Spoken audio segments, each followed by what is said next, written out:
Le film commence par montrer une lycéenne nommée Sawako. Sawako est une fille très timide qui regarde toujours vers le bas lorsqu'elle a affaire à d'autres personnes, alors ses longs cheveux flottants couvrent son visage. Ses camarades de classe l'ont toujours évitée parce que son nom, son apparence et ses manières ressemblent fortement à Sadako, le personnage principal du film d'horreur Ring de 1998. Parce que son apparence est similaire au fantôme de Sadako, les gens pensent que la malchance arrivera à cette personne si quelqu'un la regarde dans les yeux pendant plus de 3 secondes. S'ils rencontrent ou contactent accidentellement Sawako, ils choisissent de s'excuser immédiatement afin de ne pas être maudits. Pire, ils pensaient que leur malchance était censée être à cause de Sawako. Lors de son premier jour de lycée, Sawako rencontre un beau jeune homme nommé Shota qui se perd en cherchant son chemin vers l'école. Parce qu'il portait le même uniforme scolaire, Sawako a ensuite montré le chemin de son école. Shota a alors été appelé par ses amis qui l'attendaient. Il se précipita et remercia Sawako de l'avoir aidé. Pendant ce temps, Sawako semble s'épanouir après avoir rencontré Shota car c'est la première fois que quelqu'un la salue amicalement. L'aidant même à ramasser les pétales de fleurs de cerisier nichés dans ses cheveux. De manière inattendue, Sawako s'avère être dans la même classe que Shota, et en raison de sa nature amicale et gentille, Shota devient immédiatement un élève populaire dans leur classe. Leur professeur principal demande alors à Shota de ne pas être près de Sawako à cause de rumeurs sur la malédiction. Cependant, Shota ne croit pas aux rumeurs et essaie toujours de se lier d'amitié avec Sawako. Shota la salue toujours et essaie de discuter avec elle, aide Sawako quand elle a des problèmes et ne l'évite jamais une seule fois. Un jour, alors que leur classe organisait une activité de défi de bravoure, Shota a invité Sawako à participer. Mais elle a refusé car elle pensait que leurs camarades de classe n'apprécieraient pas sa présence. Lorsqu'elle entre dans la salle de classe, Sawako entend ses camarades de classe, Chizuru et Ayane parler de son rôle très approprié en tant que fantôme. En entendant cela, Sawako a supplié les deux d'être autorisés à participer à l'activité de défi de bravoure et à agir comme des fantômes. Il l'autorise alors à venir avec eux. Cette nuit-là, Sawako parvient à effrayer les autres étudiants avec l'apparence de Sadako. Chizuru et Ayane semblaient satisfaites du travail acharné de Sawako et ont loué son apparence. Ils l'ont également remercié en lui offrant une bouteille d'eau minérale. Pendant ce temps, Shota, qui a découvert que Sawako avait effectivement participé au défi de la bravoure, a semblé surpris mais soulagé que Sawako soit plus ouvert à lui. Ils ont pris le temps de discuter et d'apprendre à se connaître. Le lendemain, Shota, qui a été déclaré vaincu parce qu'il n'a pas terminé son défi, a alors dû accepter la punition, à savoir sortir avec Sawako pendant une semaine. Shota s'est immédiatement senti mécontent et a protesté contre ses amis pour leur traitement de Sawako. Voyant la réaction de Shota, leurs camarades de classe ont pensé que Shota aimait Sawako. En entendant cela, Sawako s'est immédiatement senti mal d'avoir incité tout le monde à mal comprendre Shota et elle-même, alors elle a décidé de partir là-bas. Shota poursuit ensuite Sawako, s'excusant auprès de Shota d'avoir incité les gens à le mal comprendre. Elle était également reconnaissante que Shota ait toujours été gentil avec elle et l'ait traitée comme une amie. Ce qui était la première fois pour elle car personne n'avait jamais voulu être ami avec elle. Après avoir dit cela, Sawako s'éloigna, laissant Shota, regardant toujours le ciel clair au-dessus de lui. Espérant que Sawako découvrirait qu'il était tombé amoureux d'elle depuis leur première rencontre.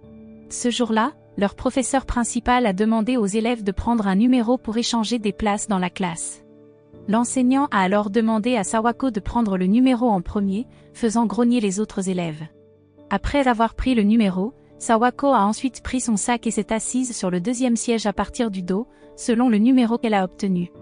Voyant cela, Shota s'est immédiatement assis à côté de Sawako sans prendre de numéro au préalable.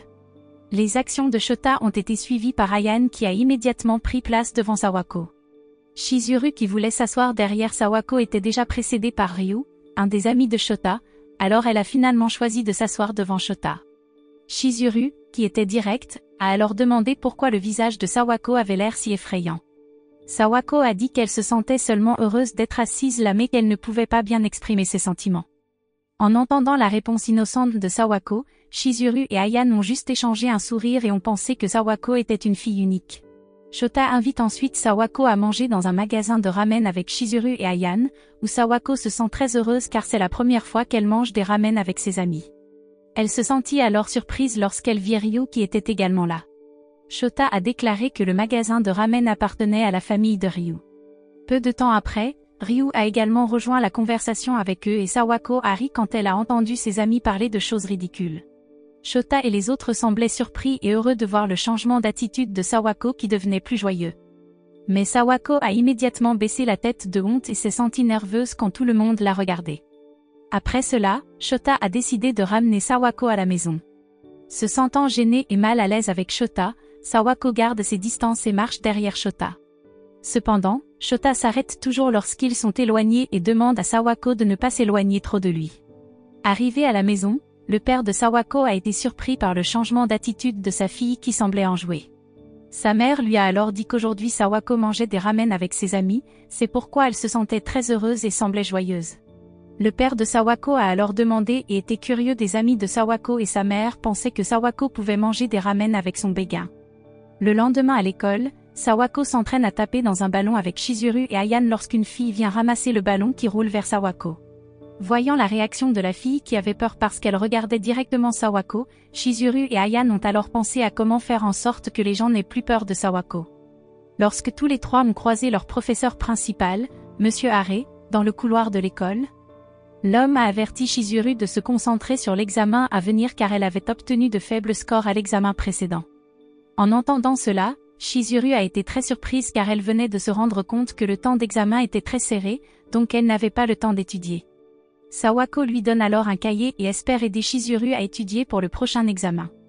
La gentillesse de Sawako a touché celle de Chizuru, surtout après que Shota ait dit que Sawako devait avoir travaillé dur pour prendre des notes pour la leçon car elle les avait faites avec une écriture très soignée.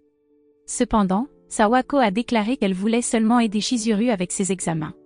Pendant qu'ils discutaient tous, une fille nommée Kurumi regarda Sawako avec mécontentement à cause de sa proximité avec Shota. Et Kurumi fit seulement semblant d'être gentille avec Sawako devant Shota. Un jour, Sawako surprend des étudiants parler de Chizuru et Ayame avoir des ennuis pour être amis avec Sawako, ce qui indique que la malédiction Sadako au sein de Sawako existe vraiment. En entendant cela, Sawako décide de rester à l'écart de ses amis afin qu'il n'ait plus d'ennuis à cause d'elle. Chizuru et Ayane ont également été très surpris par le changement d'attitude de Sawako qui les a soudainement évités, affirmant même qu'ils n'étaient pas amis. Sawako est maintenant de retour seule car elle ne veut pas déranger ses deux amis. Cependant, elle manque également d'être avec Chizuru et Ayane et ne peut que pleurer de frustration face à ce qui s'est passé. Sachant que Sawako avait des problèmes, Shota a alors pris l'initiative de l'aider. Il a dit à Sawako de ne pas se soucier des rumeurs circulant sur elle-même parce que lui, Chizuru et Ayane n'y avaient jamais prêté attention et voulaient être amis avec elle quoi qu'il arrive.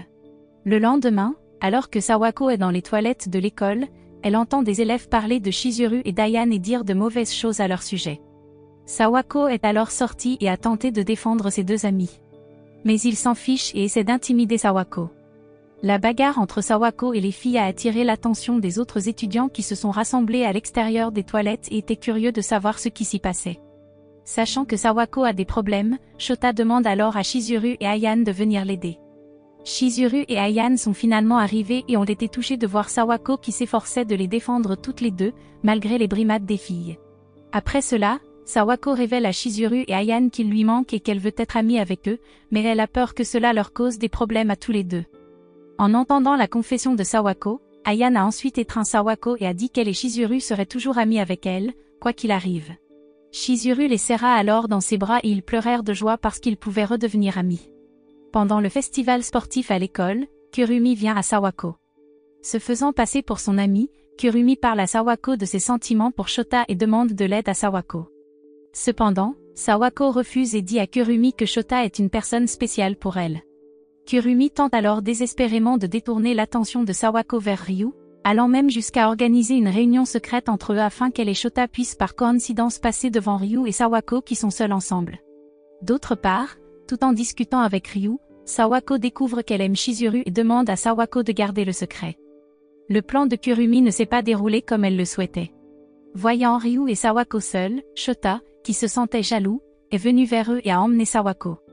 Shota pose alors des questions sur les sentiments de Sawako pour Ryu, et est grandement soulagée quand Sawako dit qu'elle n'aime Ryu qu'en tant qu'amie.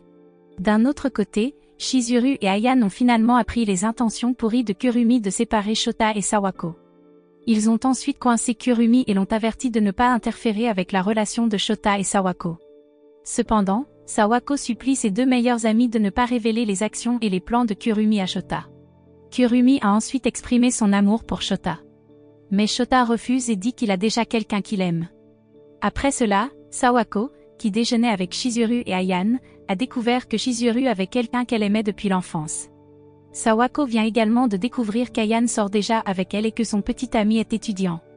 Après que Sawako ait accompagné Chizuru faire du shopping, elle s'est aventurée à demander l'identité du garçon que Chizuru aimait. Timidement, Chizuru révèle enfin qu'elle aime Toru, le frère aîné de Ryu qui vit dans une autre ville et rentrera à la maison pour rendre visite à ses parents chaque nouvel an. Par conséquent, Chizuru prévoit de se faire la plus belle possible afin que Toru soit attiré par elle et ne la considère plus comme sa petite sœur. Sawako parut surpris d'entendre cela. Cependant, elle ne pouvait pas non plus parler des sentiments de Ryu pour Chizuru. Lorsque l'hiver arrive, le père de Sawako lui demande de prendre un bus au lieu de marcher car il s'inquiète pour sa sécurité.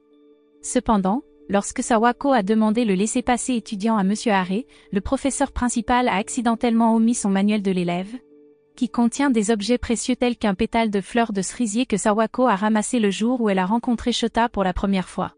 Sawako s'est alors sentie ennuyée et triste parce que son professeur avait perdu son manuel de l'élève et lui a demandé avec désinvolture d'écrire un formulaire pour obtenir le nouveau manuel de l'élève. Après cela, Shota et Sawako ont commencé à passer moins de temps ensemble parce que Shota ramenait généralement Sawako à pied ensemble. Un jour, alors que Sawako était sur le point de sortir avec Shota, Chizuru est venu et lui a dit qu'Ayane avait des problèmes avec son petit ami. Shota a laissé Sawako partir avec ses amis parce qu'il pensait que c'était un problème pour les filles, alors qu'il traînait avec ses amis. Ayane raconta alors à ses deux amis qu'elle s'était disputée avec son petit ami très jaloux. Après cela, ils ont rencontré Toru, le frère aîné de Ryu qui était retourné chez ses parents avant le nouvel an. Chizuru était très heureuse quand elle a rencontré Toru. Mais le bonheur sur son visage a instantanément disparu lorsque Toru a dit qu'il allait se marier et a présenté sa future épouse à Chizuru. Se sentant déjà désespéré parce qu'il n'a pas eu la chance d'exprimer correctement son amour pour Sawako, Shota avoue soudainement son amour pour elle et lui demande d'être sa petite amie pendant que Sawako attend le bus scolaire. Shota demande alors si Sawako peut sortir avec lui la veille de Noël. De manière inattendue, Sawako était sans voix et a immédiatement couru dans le bus, laissant Shota triste et déçue. Sawako n'a pas osé retourner les sentiments de Shota car elle se sentait coupable d'avoir perdu son objet précieux qui a marqué le moment de sa première rencontre avec Shota qui a été très mémorable pour elle. Pour aggraver les choses, Sawako ne se présente apparemment pas à la fête de Noël à laquelle elle avait promis à Shota d'assister, laissant Shota de mauvaise humeur à la fête. Chizuru et Ayane suggèrent alors que Sawako s'excuse auprès de Shota le soir du Nouvel An, lorsque Shota fait du bénévolat à un festival chaque année. Cependant, l'orchestre du père de Sawako a donné un concert ce soir-là, la laissant sans savoir lequel choisir. Avec les encouragements de son ancienne rivale, Kurumi, Sawako décide finalement de rencontrer Shota et s'excuse auprès de son père de ne pas avoir vu son concert. Son père semble comprendre et lui demande de poursuivre son amour. Pendant ce temps, Shota qui a vu un pétale de fleurs de cerisier dans le manuel de Sawako que Monsieur Hare lui a donné, comprend enfin les sentiments de Sawako envers lui. Finalement, ils se retrouvent juste après le jour de l'an et transmettent correctement leurs sentiments.